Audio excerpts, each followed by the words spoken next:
Hi friends, இன்னைக்கு வாங்க ஒரு டிஃப்ரெண்டான ரெசிபி பார்க்கலாம்.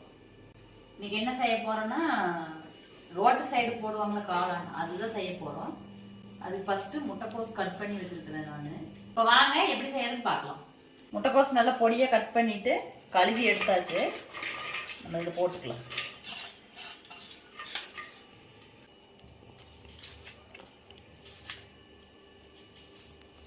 இப்போ அதுக்கு ஒரு வெங்காயம் வெட்டிக்கலாம்.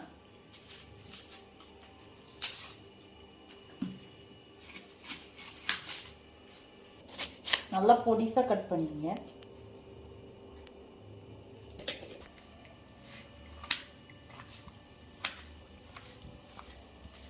வெங்காயம் இன்ஸ்டண்ட்டாக அப்போவே போட்டு சாப்பிட போகிறீங்கன்னா மட்டும் போட்டுக்கோங்க. ஒரு நாள் வச்சு அடுத்த நாள் சாப்பிட போகிறோன்னா வெங்காயம் போட வேண்டாம், இது கெட்டு போகாது.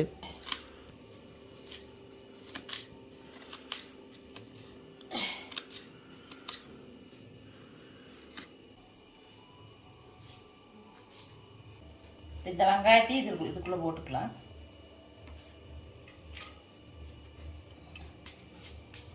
இதில் மிளகாத்தூள் போட்டுக்கலாம். அப்புறம் மல்லித்தூள் கொஞ்சம் போட்டுக்கலாம், மஞ்சத்தூள் கொஞ்சம் போட்டுக்கலாம், உப்பு போட்டுக்கலாம். மைதா 1 கப்பு, மைதா 1.5 கப்பு, கார்ன்ஃப்ளவர் மாவு 1 கப்பு, இஞ்சி பூண்டு பேஸ்ட்டு 1 டேபிள் ஸ்பூன் போட்டுக்கலாம். நாங்கள் போடுறோம், நீங்கள் வேணா போட்டுக்கங்க, வேண்டாட்டி விட்டுடலாம். இது நல்லா உப்பு மசாலாலாம் எல்லா பக்கம் படுற மாதிரி கலக்கிக்கலாம். உப்பு பார்த்தீங்கன்னா இதுக்கு 1/2 உப்பு தான் போட்டிருக்கேன், ஏன்னா நம்ம கிரேவி செய்யும்போது அதுலேயும் உப்பு போடணும். லைட்டாக தண்ணி ஒழிச்சிக்கலாம்.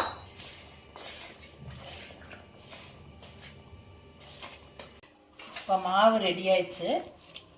இப்போ நம்ம ஒரு ஃபேன் வச்சு இதை பொரிச்சு எடுத்துக்கலாம்.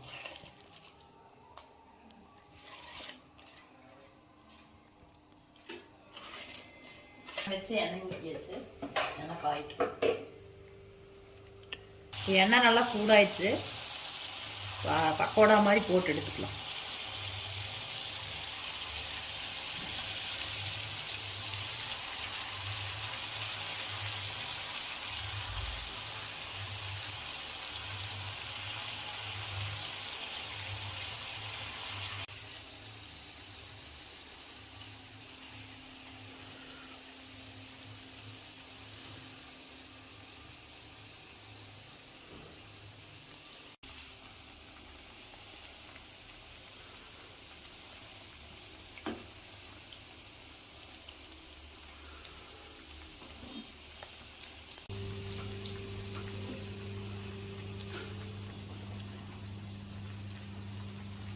இந்த காளான் சில்லியாட்டு இருக்குது.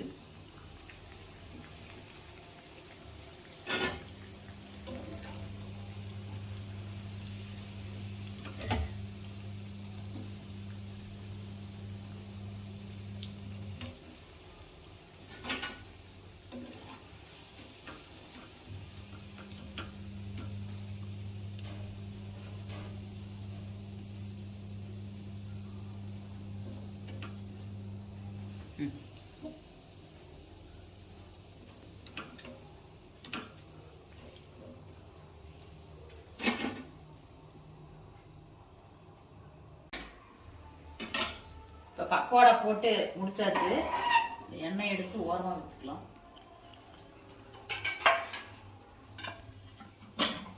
இப்போ நம்ம ஒரு வடை சட்டி வச்சு தாளிச்சுக்கலாம். இதுக்கு மசாலா செய்யறதுக்கு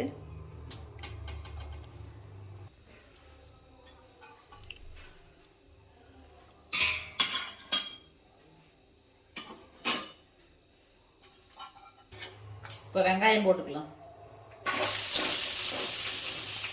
போதும்ல.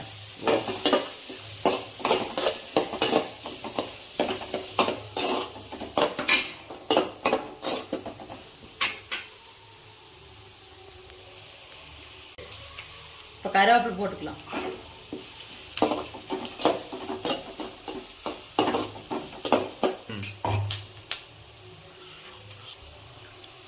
இஞ்சி பூண்டு பேஸ்ட் போட்டுக்கலாம்.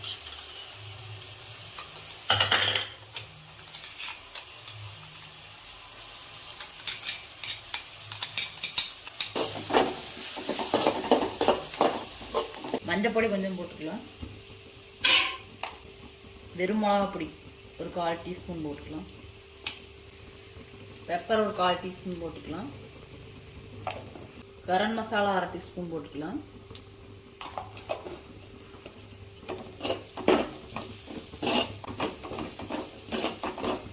பார்த்தீங்கன்னா நான்ஸ்டிக்காக இருந்துச்சுன்னா அது ஒட்டாமல் இருக்கும். அது ஈசட்டினாலும் ஒட்டிச்சு.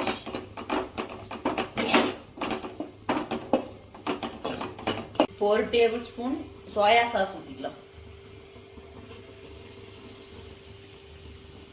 இப்போ 3 டேபிள் ஸ்பூன் டொமேட்டோ சாஸ் ஊற்றிக்கலாம்.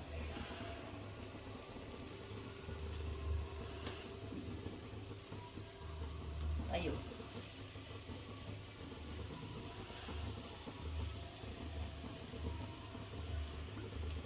மூணு டேபிள் ஸ்பூன் டொமேட்டோ சாஸ் ஊற்றிட்டோம்.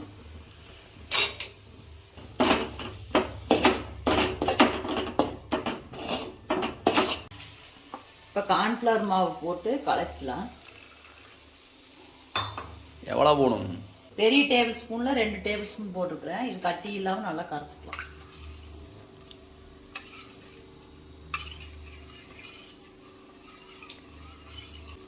இப்போ இதுக்குள்ளே ஊற்றிக்கலாம்.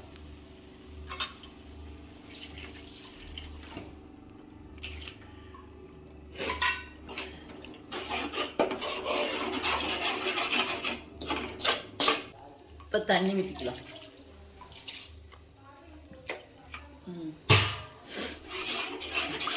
இது நல்லா கொதி வரட்டு நம்ம உப்பு போட்டுக்கலாம்.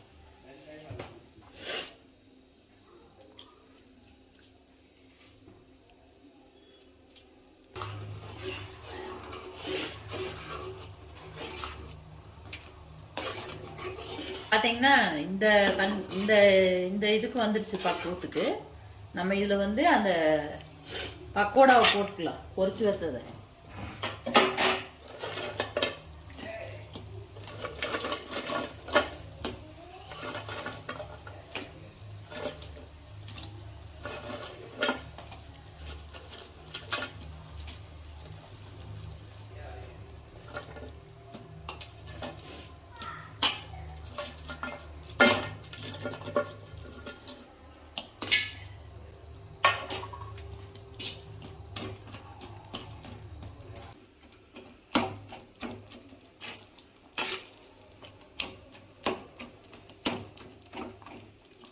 பாருங்க, சூப்பரா ரெடியா இருக்குது.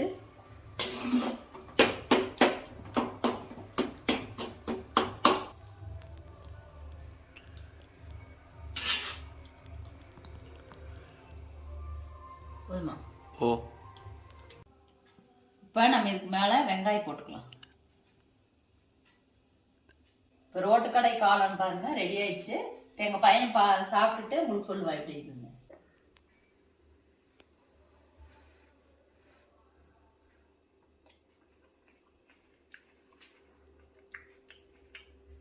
ஃப்ரெண்ட்ஸ் பாருங்க, சூப்பராக வந்திருக்குது.